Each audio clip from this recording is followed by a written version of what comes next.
What's up, y'all? Coach Cam from the HTL crew back again. If you can't tell by the screen that we're on right now, today I'm going to cover my preview for the AFC South. Going to continue our NFL journey leading up to week one.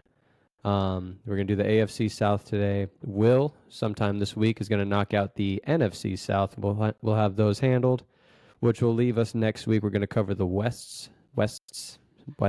Yeah, we're going to cover those.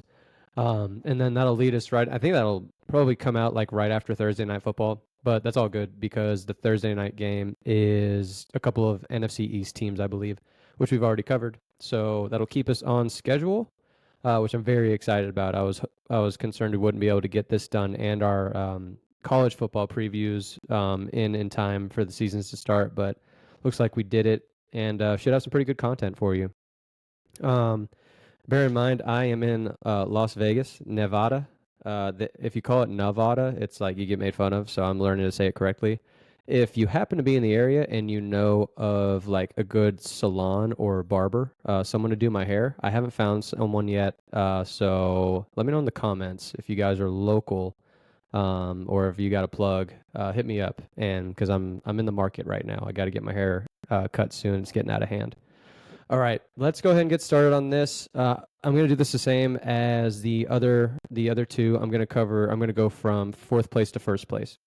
So we will start with the Tennessee Titans as the running it back as the last place team in the division, although a better team than they were last year. I think my main issue with these guys is they're running it back with the same coaching staff for the most part. The coach, I thought it was just awful from top to bottom. I think they got rid of maybe like the special teams guy, but OCDC head coach, everyone's running it back. I don't know if that's the best thing, but you can't. It's hard not to put all of the.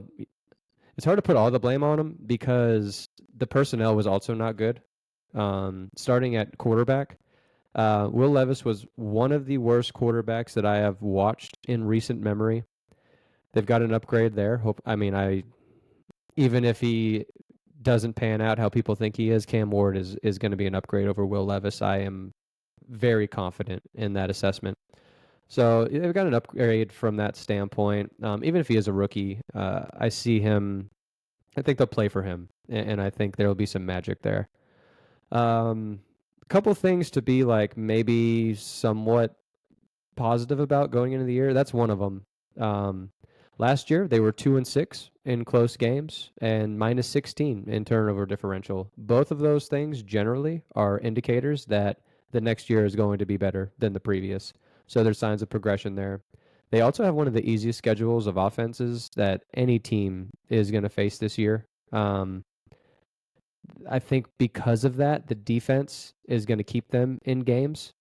The defense, I remember the game they had against, I think it was the Bills, where I think this Bills scored like 50 something on them. And I was like, man, this is just, and that's the Bills, but still, like, it doesn't happen a lot in NFL games where NFL teams are just that unable to stop a particular offense. Like 35 points is a lot. Like they were in the 50s, and I think the Lions did that. I think it was the Lions. The Lions, I mean, just boat raced them. Because I remember, like I was like, is Dan gonna like cool it a little bit? And no, they just kept piling it on. Now I remember that one. I think you have to ask Will. I think I actually had the Titans covering that game because the line was like a couple touchdowns, and I was like, that's mean. And no, it didn't matter. It was no line was high enough to cover that game. But I do remember that one. So I think the defense is going to get better. And I think the main thing at that point is it's going to be up to Cam Ward to see if the offense is going to be able to close out those close games. Because I do think they will be more competitive for the most part. I see more wins than I saw the previous year, which was only like, 3. So like it's pretty easy to be better than that. But I actually do have them going over their over under. Their over under preseason was 5.5. I've got them at 6, right above that.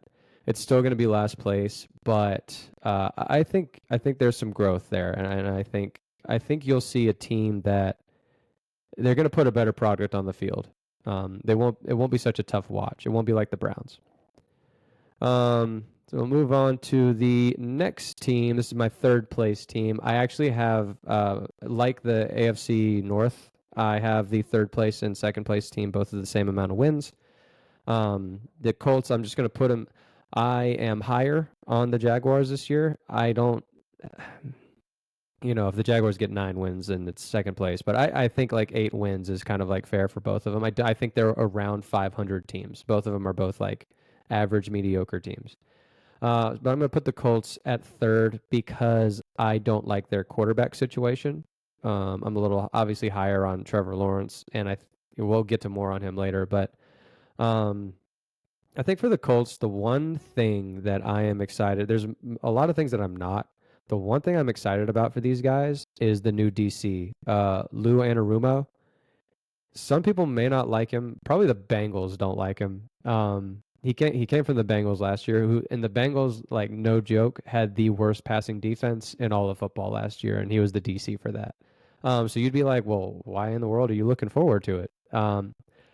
What you need to understand about Lou is he's good with taking pieces and kind of molding them into what he wants that first year. His first year as a DC in whatever team he's on is generally really good. You might not remember, but the Bengals pass defense a few years ago was actually really good, and that was around the time of his first season with them. So I think he will have an immediate impact because that's kind of that's like his calling card. It's one of the things that he does the best. Now, year 3, I can't make any guarantees. They probably won't be as good, but they will be improved from that standpoint. I think this year, they weren't very good last year, defending the pass anyway. So I think there's kind of a nowhere to go but up kind of thing. But I am very excited about that. Another thing, they actually have like a key weapon at tight end, which I think I don't know if they've ever had a key weapon at tight end. It's like a lot of like Bellinger and Mo Alley Cox, and there's never been any production at the tight end position, and I think they made that like it was like paramount to them to be able to make it, to find someone there to have an immediate impact on the passing game.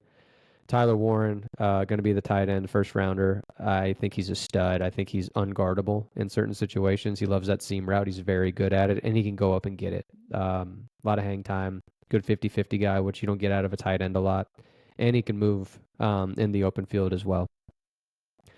Unfortunately, they have the 2 statistical worst quarterbacks in football based off of last year. They're both on the same team. The 2 worst, Daniel Jones and Anthony Richardson.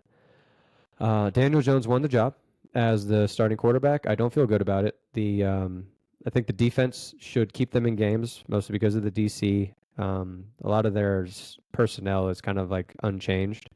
But I do like what they've got from a coaching perspective. He specializes in secondary work as well, and that's where they need the most help. And so I think he'll have an impact there.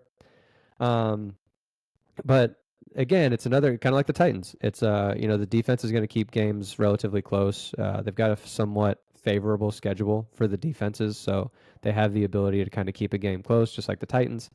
The question then, it always revolves around coaching and the quarterback. And the Colts are bad at both of these things. I don't think they've got a great coach. He's not great with game management. I question locker room buy-in. I questioned it last year, and if you listen to like a lot of podcasts for the Colts, it was like the locker room was a wreck. It was atrocious. Everything else stayed the same. Especially from a coaching standpoint, not a ton of turnover from the team perspective. So like, what makes me think that the locker room is going to be any better this year? So if that doesn't change, and they arguably got worse at quarterback, if not just stayed the same, which was a con for them as well, then I still see them not winning a lot of those close games. So there's enough talent to be a 500-ish team, but nothing more without a good QB. I got them at 8 wins, puts them over their 7.5 over under, but another mediocre season is in store for these guys, I think. Right, my other third place / second place team, I'm going to talk about the Jacksonville Jaguars. Every year I kind of, maybe not last year. Maybe actually, honestly, I was probably a little bit more optimistic last year than what they ended up being. This is another year where you want to be excited about this team. I think more so than the others. This is probably one of the most like upbeat I've felt about them. But every year I want them to be pretty good. I just think the pieces are there. Liam Coen, first year head coach, offensive genius, gets to work with a former number one draft pick who hasn't reached his potential. I mean, this is like the old song and dance. Like this is it's written in the stars right here, right? Saw what he did with Baker Mayfield with the Bucks last year, and I think that he has this ability to reach quarterbacks. And there's nothing that tells me that Trevor Lawrence doesn't have a skill set to become a good quarterback. I think if anything, it might be between the years a little bit, which Liam Coen is good at addressing. Um, so we'll see. I'm optimistic. I'm cautiously optimistic. I think new coach, new coordinators, new system. I think it'll only help Trevor. If anything, it's a breath of fresh air and a change of pace.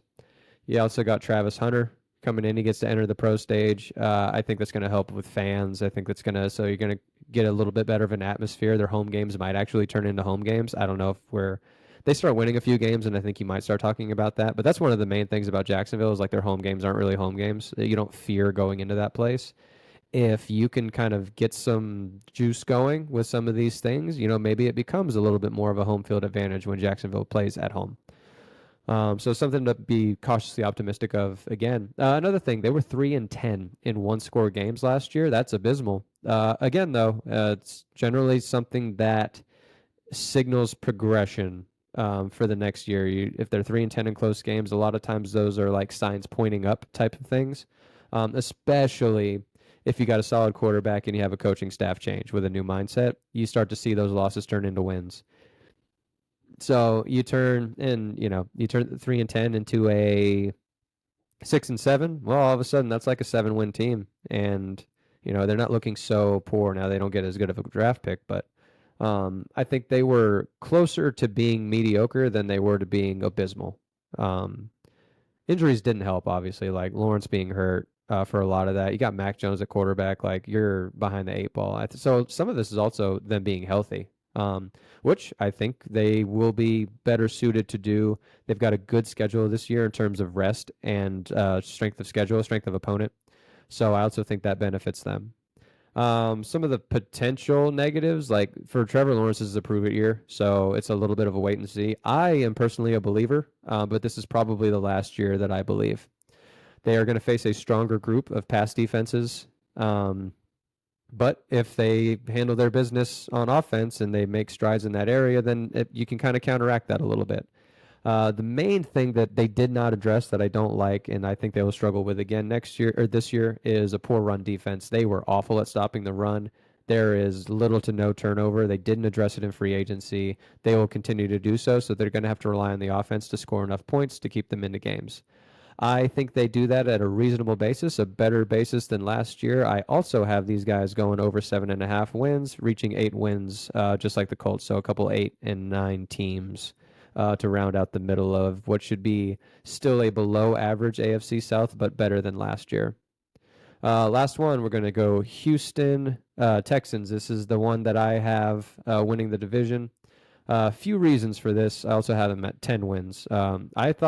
I saw their line at like 8.5, and I'm going to talk about this earlier. I normally wait till the end, but like for like a better's purposes, like 8.5, it's still if it's still there, take that thing. 8.5 that's like mean. They're not going to be that bad. They're going to be a pretty solid team. I'll go over kind of like the things that I am a little concerned about, but I think they've got a lot of good going for them as well. I think the number one thing I'm excited about with these guys, you're bringing Stroud back, and he's got really good weapons at receiver. You're bringing in a new OC and Nick Caley. Caley is from the McVay tree. He also spent some time with Belichick, so he's going to have kind of like the way that McVay runs an offense, which the way he schemes is top 5, I think top 3 in the league. But then there's also some Belichick in there who is really good at adjustments and being flexible with the way that they approach offenses and defenses to suit who they are playing. So if he has both of those mindsets, combines them, like you got a future head coach in the making, I think he has a really good showing out as the offensive coordinator for this team. I think he's got a great team to do it behind as well. I think there's a lot of pieces there to be good. So they addressed that. They also addressed the offensive line, which was awful last year, one of the worst. CJ Stroud had no time, and he is not as good of a quarterback when he doesn't have time. If he's got time to work in the pocket, he's a progression guy because he's scrambling to throw, not necessarily to run. So he kind of wants to go through everything, and when he's got time, he's very good at it. He's also a very accurate thrower. When he doesn't have time, he's not a very accurate thrower. His processing isn't great, but he's just got to be able to move in the pocket. And I think um, Nick Caley will be able to kind of like work the scheme around him and give him time to do that, especially because there's a new offensive line with some good pieces. They paid for a good offensive line this year, so I think they're going to get one. The defense, for the most part, I actually think the defense might have gotten better. Signed Sheldon Rankins, D tackle, and then EJ Speed. Those are two pretty big signings, and they brought most everyone else back. So they've addressed anything that they might have needed. I think from a defensive standpoint, they are going to be very solid. The only issue that they are going to run into is the schedule is tougher. Um, they faced kind of like an average group of offenses last year. This year, they're scheduled to face some really good ones, and so it's going to test them. But I think even like, let's say the offenses prove to be a little bit too much, so they take a small step back defensively. They're going to take a step forward offensively, which means you're going to get the same level of talent in terms of team and the same level of, competitiveness in terms of team, which makes them a double-digit win team. I would say the number one concern I have is this running back room. Nick Chubb is listed as like the number one guy right now, and that's just not going to play. They're going to have to get someone. I was kind of hoping they would get Brian Robinson Jr., but the 49ers got him. They're going to need to address this. Mixon, his status is like unknown for this year. And so it's going to be Nick Chubb, Dare Ogunwabale, and probably Pierce. So Damian Pierce, that's not gonna help. So then it's really gonna be the CJ Stroud show, and it's gonna be like a Joe Burrow type team where he's gonna have to kind of put him on his back. Except CJ Stroud will have a better offensive line, so that will help him. I think they're gonna have to throw a lot though. I don't think they're gonna have a good run game, but you can still win that way as long as one side of your offense is elite. The other can be less than elite. We've seen that work before. All that being said, I have them going over. They're projected over under of 8.5. I have them at 10 wins, and I would say fairly easily winning the AFC South. That is it for this segment. Like I said, next week it's going to be me doing the AFC West and then Will doing the NFC West. Keep an eye out. Mine's going to come out probably earlier in the week, maybe like Friday. And then the next day after mine drops, Will's AFC or NFC South predictions are going to come out, which I'm very excited about seeing because he's covering the Falcons, and I just want to know what he's going to say about them. I'm very curious. As always, thank you guys for watching. Thank you guys for listening. Hit the bell. Make sure you keep track of our notifications. I will see you guys next time.